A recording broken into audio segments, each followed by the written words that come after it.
Oh, blimey, that looks a little bit wild down there. Maybe a little bit out of my league, I'm not too sure. Well, luckily today I'm going to be talking through with you some great tips on how you can improve your confidence on the bike, whether you're out hitting something as, well, wild and steep and rough as looking as this, or you're just trying to tackle the smallest of drop for your first time out on a blue trail. Either way, I'm going to help you get through it and you're going to have tons of confidence by the end of this video.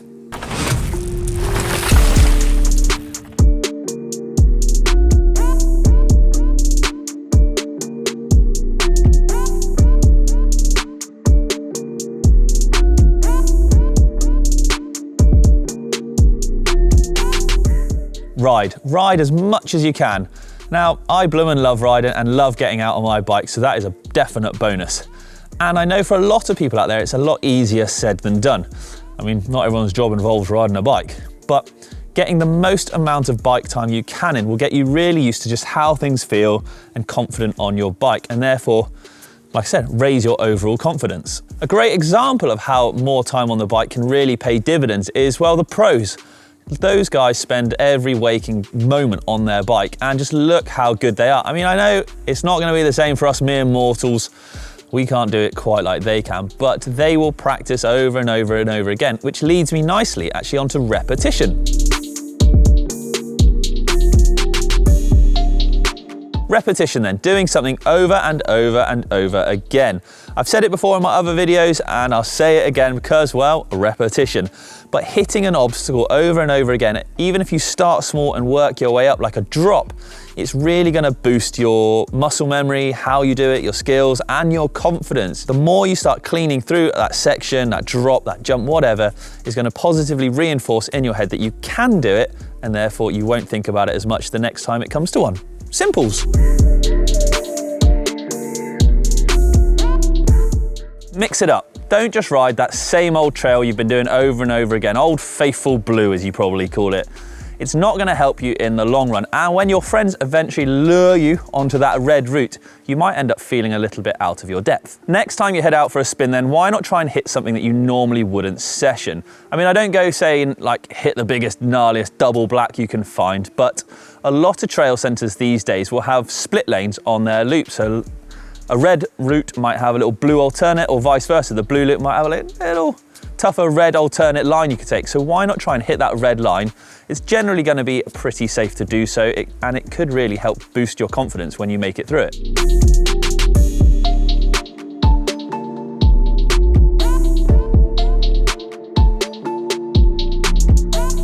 For my next tip, why not try getting back to basics? If there's something that you're really struggling with, like a little rocky section here we've got going on that sort of puts the fear of God into you, then why not find something a little bit mellower that you can practice on first? This is quite a steep little rocky face, which, you know, rolling up to for the first time can be quite intimidating. So why not try finding another section on another track, or maybe if your track's got the same, or you know somewhere different that's just a little bit mellower that you can learn the basics on first. So the correct technique, the braking, the body position. That way, when you come back to this, much like on repetition, doing something again, the more you do it or coming back to this, you'll have that much higher confidence level to then hopefully roll down and tackle it.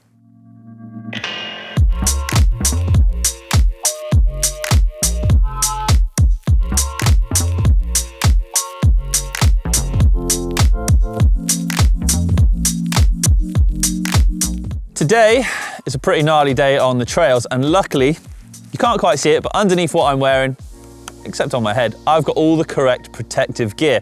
And this is something that can really boost your confidence, because you'll feel safe knowing that should something go wrong, worst case scenario hopefully, that you are protected as much as you can be. Now, I know you're probably thinking, Rich, you're not even wearing gloves. I don't wear gloves, so don't fret, that's my choice. But I have got knee pads on, I've got like padded shorts on, I've obviously got a helmet on, always wear a helmet, that's just crazy if you don't. But if it gives you more confidence, stick a full face on, why not? Don't worry about what other people think. It's about what helps you get through those challenges. Now, like I said, there is all kinds of protective gear out there. So if, like me, you feel quite comfortable in just helmet, knee pads, sort of the basics, then that's fair enough, whatever works for you. But there are elbow pads, there are chest protectors, back protectors. In fact, you can buy backpacks if you want to go out on a big ride with built-in back protectors. So you've really got everything covered. Don't be scared to wear it. Like I said, everyone's different and everyone gets affected with their confidence differently. So don't let park rats or anything like that judge you. It doesn't matter. Whew, okay. This looks pretty wild. And I know what you're thinking. That is a off-camber slab that I'm gonna have to turn across to ride down. It's also pretty steep. How am I gonna tackle this? I'm gonna visualize it first. So that's my next tip, visualization.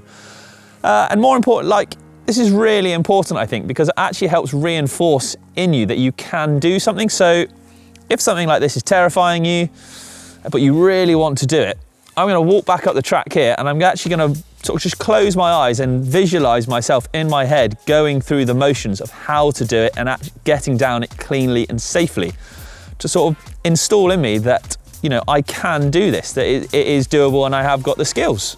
But there's only one way to find out, so I better get back up the track and visualize. If you can dream it, you can do it.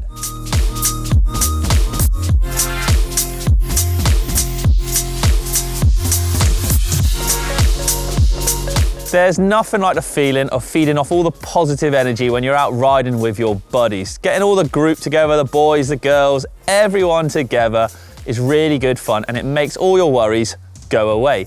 You feel like you've got the confidence from them, especially if they're better riders, to hit all the gnarly stuff. And even if you haven't, well, at least you know that they're there to capture it all on their phones. If you have got a great group of friends that you do ride with, and especially if they are of mixed abilities, then following or asking the better riders for help, they can impart some of their wisdom on you to really boost your confidence and show you or tell you how something is done. And even if not, mountain bikers are so friendly that if you asked someone that you'd seen do something you'd been struggling on, I'm sure they'd be more than happy to help you.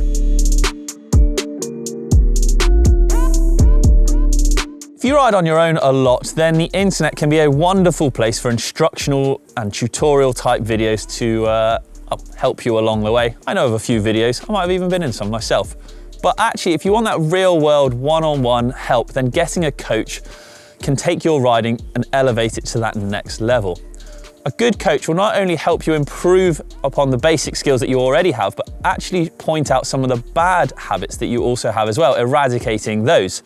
They'll often use things like phones now these days to film you out on the trails so you can see what you're doing wrong before, show you, and then you can work on doing it well afterwards. This of course doesn't apply to just beginners, although they can sometimes benefit the most from it, but actually expert riders and pro riders alike can take tips off of other pro riders when they see them do something really well as well. So there really is no limits to what a bit of coaching or being pointed in the right direction can do for you, your confidence and your skill levels.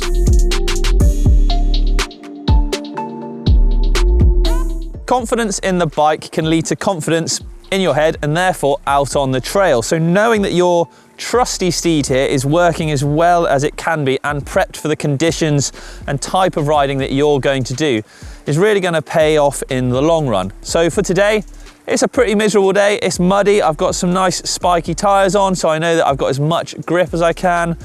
I've got mud guard on the front to try and stop, well, most of the spray on my face. It's actually pretty wild where we're riding as well. So I've gone for a coil shock on my big enduro bike here. So I've done everything I can to prep for the type of riding that I'm going to be doing. And by doing something like that, I know that I can have the confidence that the bike, at least, is going to be completely capable of everything that I can throw at it. Knowing that the bike is as prepped and ready and suitable for the courses that I'm going to ride as it can be, well, that fills me with the confidence that whatever I throw at it, it's going to be able to handle it. Spot on.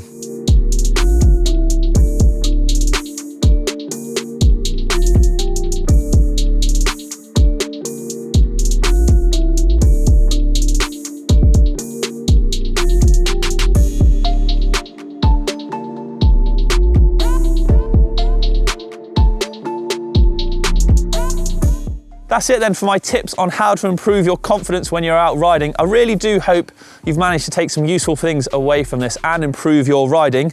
I'm going to try and put a few of my own lessons into practice. So thank you very much for watching.